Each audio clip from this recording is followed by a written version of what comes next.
frères et sœurs, bonjour tous. Ce matin, nous étudions la GR16 du Seigneur Jésus-Christ. Nous, ses enfants, qui suivons le Seigneur Jésus-Christ, que devons-nous faire pour pouvoir lui très agréable? Une fois le Seigneur Jésus a dit que c'était Pierre qui avait reconnu que le Seigneur est le Christ, le Fils de Dieu.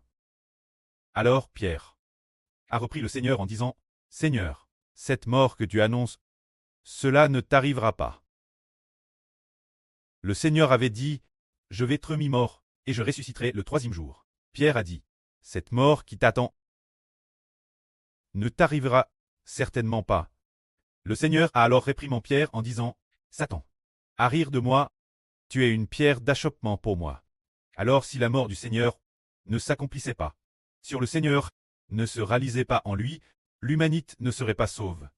Et le Seigneur Jésus-Christ n'aurait pas pu accomplir sa mission. C'est pourquoi le Seigneur a vraiment réprimand Pierre, car c'est par la mort du Seigneur que s'accomplit la volonté de Dieu et que l'humanité peut être rachetée. Alors nous qui suivons le Seigneur, que devons-nous faire? Le Seigneur a enseigné ceci. Si quelqu'un veut me suivre, il doit renoncer sa propre vie, charger sa croix et me suivre, car celui qui ne veut pas renoncer sa propre vie perdra la vie éternelle, mais celui qui la perdra à cause de moi et de la bonne nouvelle sauvera la vie éternelle. Et que sert-il un homme de gagner le monde entier? S'il perd sa propre vie, quel avantage y a-t-il? Que donnerait un homme en change de sa vie éternelle? L'enseignement du Seigneur dit. Ceux qui suivent le Seigneur, que doivent-ils faire? Le Seigneur a dit, le Seigneur va être tué et ressusciter le troisième jour. Le Seigneur a dit clairement qu'il devait être tué. Pierre ne voulait pas que le Seigneur soit tué. Alors il a dit, Dieu ne plaise que cela ne t'arrive pas. Mais le Seigneur a vraiment réprimand Pierre en disant, la mort du Seigneur est la volonté de Dieu. Alors pour tous ceux qui suivent le Seigneur dit qu'ils doivent tous donner leur vie pour l'évangile du Seigneur, charger leur croix et suivre le Seigneur. C'est dire très prite, donner sa vie pour le Seigneur, ceux qui veulent charger leur croix et suivre le Seigneur sont les disciples du Seigneur. Ils doivent avoir cet état d'esprit, car un moment donne l'âne dernier ou cet âne. Un moment, l'esprit du prêt a dit, ceux qui sont prêts à se donner leur vie, mais prêts pour l'évangile du Seigneur, sont les brebis du frère Ashbert. Ceux qui ne le veulent pas, ne sont pas les brebis des Ashbert. C'est dit Thérèse clairement. Nous comprenons alors que tous ceux qui suivent le Seigneur doivent être prêts donner leur vie pour lui. PRTS charger leur croix et le suivre. Une telle personne est seule digne du Seigneur. TRS dispose pour l'évangile, donner sa vie pour le Seigneur et son nom, pour le Seigneur et son évangile, endurer des souffrances, ainsi, elle est digne de faire partie de ceux qui suivent le Seigneur. Mais si quelqu'un ne veut pas pour le Seigneur et son évangile donner sa vie, alors l'avenir, il ne sera pas non plus digne de la vie éternelle. S'il n'est pas digne, s'il ne veut pas pour le Seigneur et son évangile donner sa vie, le Seigneur dit, si une telle personne, elle ne sera pas digne de la vie éternelle. Car la vie éternelle, le Seigneur Jésus la donne qui il veut la donner. Le Seigneur veut donner la vie éternelle, ceux qui veulent vraiment le suivre.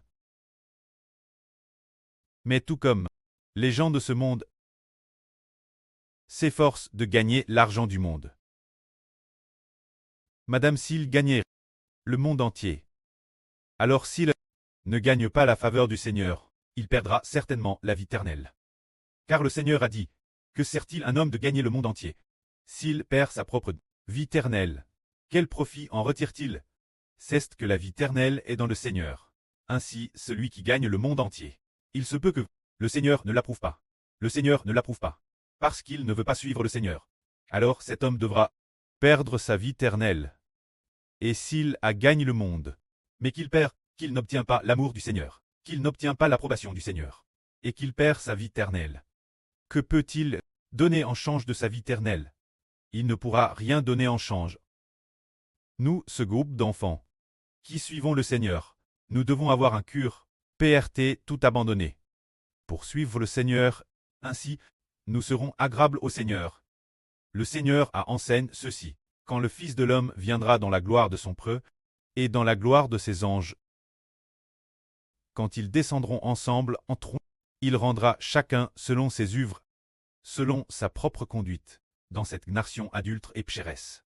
Si quelqu'un a honte de moi et de mes paroles, comme de quelque chose de honteux, l'avenir, le Fils de l'homme, dans sa propre gloire, ainsi que dans celle du près et des saints anges. Dans cette gloire, quand il viendra, aura aussi honte de cette personne, comme de quelque chose de honteux. Je vous le dis en vrai. Quelques-uns de ceux qui se tiennent ici, certains d'entre eux, ne goûteront pas aux gouttes de la mort, avant d'avoir vu le Fils de l'homme venir dans le royaume de Dieu, avec puissance et autorité. Le Seigneur a enseigne que le Seigneur viendra l'avenir. Lorsque le Seigneur viendra, si quelqu'un a honte de l'évangile du Seigneur, alors ces personnes, certainement, le Seigneur Jésus-Christ aura honte d'elles. Mais si ceux qui, fiers de l'évangile du Seigneur Christ, et faisant tout leur possible, ceux qui vivent pour l'évangile du Seigneur, quand le Seigneur viendra, c'est certain, cette personne sera bénie. Alors le Seigneur Jésus-Christ va-t-il vraiment revenir? Sera-t-il dans le futur celui qui jugera vraiment le monde? Sera-t-il? C'est l'huile. Il a dit, si quelqu'un a honte de l'évangile du Seigneur, le Seigneur aura aussi honte de lui. Alors le Seigneur est-il vraiment celui qui pourra l'avenir donner la vie et donner la mort? Est-ce que c'est lui qui règne et contre tout? 6 jours après cela, il a dit ceci. Parmi vous qui vous tenez ici, certains n'auront pas encore goûté la mort, qu'ils verront le royaume de Dieu, le Fils de l'homme venant dans le royaume de Dieu, venant avec autorité et puissance. 6 jours après le Seigneur prit avec lui 3 apôtres Pierre et Jean. Ces 3 apôtres montrent sur une haute montagne, et il fut transfiguré devant eux. Son aspect changea, son visage devint comme le soleil, et ses vêtements blancs comme la lumière. Ce moment-là, 2 hommes vinrent parler avec le Seigneur. Ces 2 hommes étaient Mose et Élie. Ces 2 hommes vinrent parler avec le Seigneur. Ils sont apparus dans la gloire. Le Seigneur Jésus-Christ alors, là, son visage brillait comme le soleil, d'une gloire incomparable. La lumière était éclatante.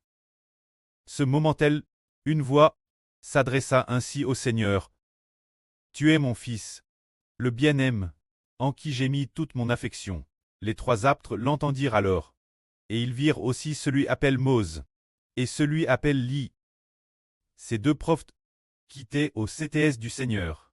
Ce moment-là, les disciples entendirent Dieu dire au Seigneur, tu es mon Fils, le bien-aimé, en qui j'ai mis toute mon affection. Le précleste, devant les disciples, reconnut ainsi le Seigneur. Devant les disciples, il leur enseigna personnellement. Jésus est le Fils de Dieu, le bien-aimé de Dieu. Après avoir entendu cela, les disciples comprirent qu'en effet le Seigneur Jésus est celui qui l'avenir jugera, le Seigneur qui jugera l'humanité, qui jugera ceux qui refusent d'accepter son évangile, ceux qui refusent d'accepter l'évangile, c'est cela le Seigneur Jésus. Et l'avenir si quelqu'un a honte de l'évangile du Seigneur. Quand le Seigneur viendra, il aura honte de cette personne, car le Seigneur a dit ceci dans une parabole. La fin des temps, la fin de l'humanité, quand toutes choses seront renouvelées, le Seigneur Jésus sigera sur son trône de gloire, toute l'humanité se rassemblera devant lui. Et il séparera les gens en 2 groupes. L'un temps, ceux qui sont comme des brebis, un autre groupe de personnes, ceux qui sont comme des boucs. Il mettra ceux qui sont comme des brebis, sa droite, les personnes semblables des boucs, sa gauche. Alors il dira ceux de droite, vous qui êtes bénis par mon précleste, venez hériter, depuis la fondation du monde, du royaume prépare pour vous. Car j'ai eu faim, et vous m'avez donné manger, j'ai eu soif, et vous m'avez donné boire, je t'ai étranger. Et vous m'avez accueilli, je t'ai nu, et vous m'avez vêtu, et... Alors ces personnes diront, Seigneur, quand avons-nous vu avoir faim ou soif, sans vêtements, en prison, ou étrangers, et sommes-nous venus te voir, ou prendre soin de toi? Le Seigneur dit, si vous avez fait cela, L'un de ces plus petits de mes frères, c'est moi que vous l'avez fait. Qui sont ces humbles frères? Ce sont ceux qui, pour l'évangile du Seigneur, se donnent beaucoup de peine. Ainsi, si quelqu'un a de la compassion pour ceux qui, pour l'évangile du Seigneur, se donnent beaucoup de peine, alors cette personne, celui qui fait preuve de compassion, qui a de la compassion pour ceux qui prêchent l'évangile, cette personne obtiendra la vie éternelle. Le Seigneur Jésus lui donnera la vie éternelle, parce qu'il a respect et a eu de la compassion pour ceux qui appartiennent au Seigneur. Mais si quelqu'un n'a pas de compassion pour ceux qui appartiennent au Seigneur, n'a pas de compassion pour ceux qui appartiennent au Seigneur, pas de compassion pour ceux qui, pour l'évangile du Seigneur, travaillent dur. Alors le Seigneur Jésus dit, ne pas avoir de compassion pour ces personnes revient ne pas avoir de compassion pour le Seigneur, et il n'obtiendra pas la vie éternelle l'avenir, mais sera jeté dans le feu éternel prépare. Nous voyons, nous avons déjà vu ce moment terrible. Le Seigneur Jésus transfigure son visage resplendissant comme le soleil. Alors ces trois apôtres ont vu de leurs propres yeux leur Seigneur. Traite transfigure leur foi, s'est alors affermi, ils ont alors compris que Jésus est vraiment le Seigneur. Jésus est vraiment le Seigneur. Car il a été transfigure, et comme le Seigneur de toute lumière, a brille d'une lumière éclatante. Le précleste a dit, Louim, tu es mon fils, le bien-aimé, en qui j'ai mis toute mon affection. Puis il ordonna aux trois disciples, écoutez-le. On voit que les trois apôtres, ainsi que Mose et Élie, écoutent tous le Seigneur. Alors le Seigneur est vraiment le Fils de Dieu. Si quelqu'un a honte de l'évangile du Seigneur, le Seigneur aura honte de lui. Si quelqu'un est fier de l'évangile du Seigneur, et se dépense pour l'évangile du Seigneur, il plaira certainement au Seigneur, et plaira aussi au précleste l'Éternel. Que la gloire soit rendue auprès et au Seigneur. Amen.